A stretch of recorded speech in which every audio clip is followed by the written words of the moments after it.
अब तक की जो सूरत है वो ये है कि इमरान खान ने जेल के अंदर बैठ के भी वाकई पूरे पाकिस्तान को सरप्राइज कर दी है और हमें यह मानना पड़ेगा कि इमरान खान की जो स्ट्रेटजी थी वो जीती है।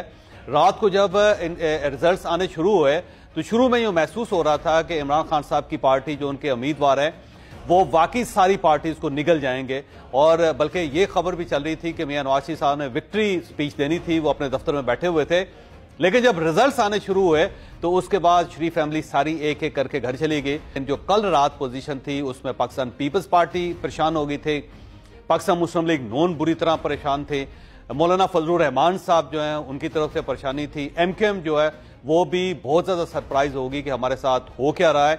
और इसके साथ साथ जो इमरान खान साहब के अपने उम्मीदवार थे वो भी बड़े हैरान हुए। उसकी वजह यह है कि उनको भी इतनी तवक्को नहीं थी कि अवाम की तरफ से हमें इतनी पजीराई मिलेगी। तो पहली बात तो यह है कि इमरान खान साहब ने कल वाकई पूरे पाकिस्तान के बल्कि तमाम सियासी जमातों के छक्के छुड़ा दिए थे। अगर हम इसको ना माने तो यह ज्यादती होगी। बल्कि रात मेरा एक व्यू यह भी था कि अगर आजाद लोग ज्यादा तादाद में जीतते हैं तो उनको गवर्नमेंट बनाने की इजाजत होनी चाहिए, क्योंकि जितना जोर रियासत के पास था उसने लगा लिया, जितना पॉलिटिकल पार्टीज के पास था जोर उन्होंने भी लगा लिया।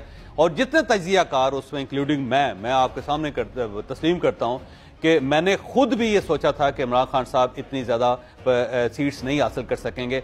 इन सब के बावजूद मैं कहता हूं अगर उनके उम्मीदवार जीत गए हैं तो फिर उन्हें मौका मिलना चाहिए। अब सबको सरेंडर करना चाहिए और उनको हुकूमत बनाने का इख्तियार मिलना चाहिए। लेकिन